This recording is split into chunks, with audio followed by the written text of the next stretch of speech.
Man, I'm dead.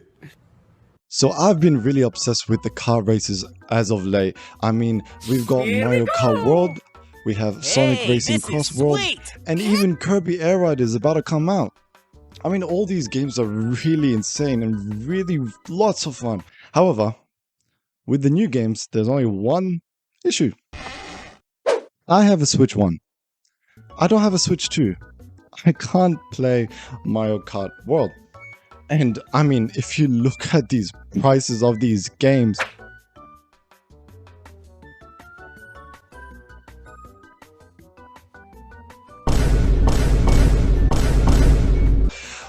wow, I have no money. I can't buy these games, man. So you know what I decided instead? I decided, why not just make my own one? It's not that hard, right? Right? So that's what I decided. I'm gonna make a car racer way better than all the others. Yeah! Preface though, I'm not trying to make a whole full game with all these items and playable tracks and races and no. I'm just planning on adding different parts of kart races and just testing out and practicing my basic skills of game design and programming really. With no tutorials, I was trying to just go straight in, just figure everything out myself. Wouldn't that be great? Yeah. I'd like to list all the requirements we're going to need for this project. Starting with number 1, I want a controllable character. Pretty much this controllable character is just going to be the racer. They're going to be able to go forwards, backwards with acceleration and deceleration like a normal kart, and you'll be able to tilt both left and right. I also want this to be more like a kart racer where there's drifting, and with this drifting, there's going to be a little boost once you've drifted long enough. I also want to add items to the game. Pretty much this is going to be heavily inspired from Mario Kart, but I'm simply going to try do a green shell, a banana, and a mushroom. Classic items from Mario Kart. And these items are going to be obtainable with an item box. Another requirement, very simple, is just going to be adding the courses into the game. This, I just want to add and rip a course straight from Mario Kart and just be able to move around it. There's no real lap system that I'm going to implement. It's just going to be moving around. That's pretty simple and pretty easy. And obviously I'm going to have to implement the collisions, the materials, all that kind of jazz. Now for the final requirement, I'm challenging myself to finish the first 3 requirements in under a week. That's why I try to keep it simple, see if I could finish everything, and let's see how we go. I don't know. Now with that out of the way, it's time to begin creating my kart racer game. To start off the project, I started adding just a simple test map where I'd add arches, ramps, boxes and things to collide with for the character to play around with. At this point, this is when I realized I had no idea what I was doing. Okay, get rid of that. How do I change the tools? Ah, okay. No, I don't know. How do I unselect the tool? I don't know. So now I just want to make some environments.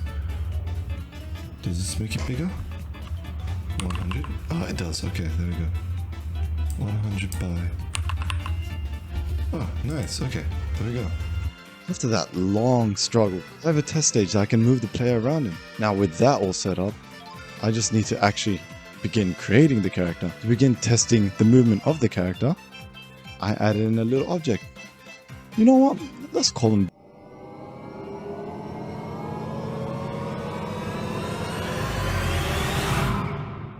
Bean. He's pretty cool, right? Right? I begun to add the camera that would follow our boy Bean around the map. The camera would just pretty much face behind him using Unity's Cine Machine just to make things easier. Once that's all set up, we can finally delve into the code to get Bean moving. Yeah, let's go back. Yeah, another but anything will be going left and right. So it's gonna be moving the model tilted left so it's patient, and the W is just to make it go forward from its whatever it's forward. Alright, let's do it. Let's see. With that brainstorming done, I finally got Bean to move back and forth. Oh, what a success! Since I was testing the input system in Unity, I wanted to see how it looked like moving left and right as well. And let's just say I definitely got some interesting results. Anyways, I decided to change the left and right movement into tilting left and tilting right, more similar to a car racer game. At this point, I was realizing I don't think Bean was enough. I think we need to upgrade Bean. Now introducing our boy, Bean Deluxe. Look how handsome this boy is, and big and muscular. And anyways, now I had Bean Deluxe, I can finally test the tilting left and right, which did take me a minute to figure out, but then it is done. We got him moving around. However, with that fixed, we still had a few issues. Number one, Bean just still defied the laws of gravity. I had to fix that. Number two, I still hadn't implemented the acceleration and deceleration of the character. And number three, Bean is just too thick to fit on camera, so I had to zoom the camera out. So I would then begin fixing each one of these issues, starting with moving Bean away from the camera, and then I would add the acceleration and deceleration to the character. As for the gravity, I did get some strange results at first, but with hard work, it did finally fix. Now it would be time to add some new features to the game. Starting off, we're finally adding the drift to the game. The kart racing drifting game finally is getting drifting. So also with the drifting, if you hold the drift long enough, you'll build up boost and you'll go flying. I also wanted to add something similar from the Mario Kart series, where if you just tap the drifter button when you're standing still, you do like a little hop and just kind of like jump around like this. I mean, since we're adding drifting, to accommodate for this high speed, I would have to then make the map a lot larger because we're going to fall off everywhere. Now that I finally got the larger map, if you hold the drift button long enough while you're turning, I know you can't tell right now, but I promise you I do fix this later. You just go flying, straight flying, very fast, very fast, very fast. I also added a little hop so Bean Deluxe could just lift his dumpy off the floor. The next step was the most heartbreaking thing for me. Unfortunately, we built up a very great relationship with him, but Bean Deluxe did have to be replaced.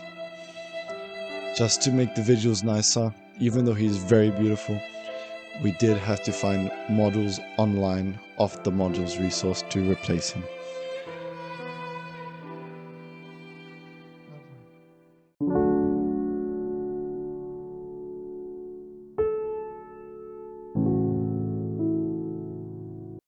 I decided let's add our classic red Waluigi into the game with his little red Lamborghini. I also want to mention, while I was importing the model, I was being really stupid. Like, I was just trying to import it straight into Unity and just put the materials on, but I was realizing it just was not working.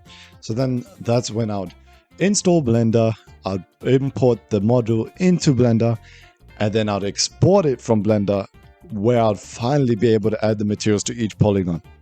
This is where I added all the cheeky little materials, you know, for our Mr. Waluigi car. And finally, we got the Wario Kart moving. He just moving Wario Kart in the Wario Kart land. Wait a minute. The kart's missing something. The kart's missing Red Yoshi.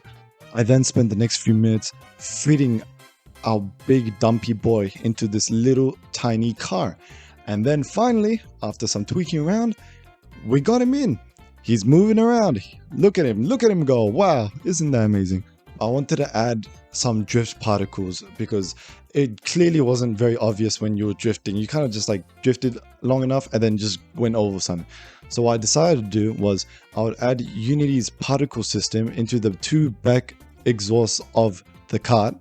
Also holding the drift long enough, you'll be able to build up orange drift where you'd go even faster than you would on a normal drift. With that final addition to the movement of the character, that would be the completion of my first requirement, the controllable character. I thought I'd keep it simple and not too advanced, just so that we'd have time to finish the rest of the components.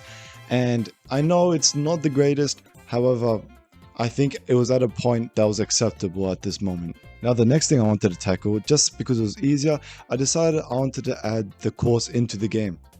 This would be really simple because I'll just grab the model off the model's resource and then port in some collisions and the materials needed for the map. Once imported, I was getting really weird issues where there was a lot of popping with different assets and just weird overlapping things with different materials, and it took me quite a while to figure out what was going on here. I did a bit of tweaking and just to see what was going on, and I got it to an acceptable state where everything doesn't just randomly pop up and get you, and also things aren't overlapping with each other, and there's a bit of a hierarchy between things that are closer to you and further away. Now I just needed to add our little friend Red Peach into Baby Park, and with that he got moving around. He started traveling left and traveling right and started going. However, I was seeing some weird collision things where he would just start like bumping into weird things weirdly, just kind of like taking a hard right, and also he was just falling straight through the map. All these could have been fixed with invisible colliders and stuff, but no thanks. And with that, that was the second requirement done. I know, very easy. However, that gave me enough time so that I could work on the third requirement and make sure that it turned out pretty decently. Now to tackle our third requirement, I'm now finally adding the items. I wanted to keep this simple, as I mentioned before. I was just really adding the green shell, the banana, and the mushroom. Very classic items, and I think they're all kind of encompasses all the card ideas, like the boosting and the throwing and the placing of objects and projectiles, blah blah blah, whatever. I decided I'll start with the hardest one to implement at first, the green shell, because that was the one that actually does some movement and stuff, and the other ones would be kind of easy to do, so I thought I'd leave those to last. I decided to test the physics of the green shell just using a regular ball on the map, and then just seeing how the physics works as I go, and eventually change it to the green shell. Can I just say, this part was the most frustrating part, because not gonna lie, as I said before, I didn't have much experience, and me trying to figure out how to get this green shell to bounce off the wall and come back flying in the appropriate direction instead of flying wherever he wants to go. Oh my god, this was so annoying. I'll be honest, I was pulling some physics, mathematic calculations in my brain, sitting there just like thinking so hard, like what do I do? I then realized there was a method in Unity that was doing exactly what I was trying to do. I was literally just wasting my time, and I didn't even realize that until later. Hey, whatever. I'm not mad. No, I'm not. After a while, after finally adding and figuring out all the stupid stuff, I finally got the green shell to work, and with this movement done, I decided I think it's time to add the banana. So the banana simply was just plopping on the ground, and it would just stay there. Just stay where it is. Just doesn't move.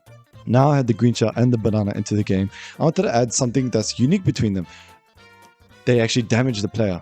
So what I decided to do was I tagged both of them as damage items, and when the player collides with this item, they start spinning. They spin, they keep spinning, they spin.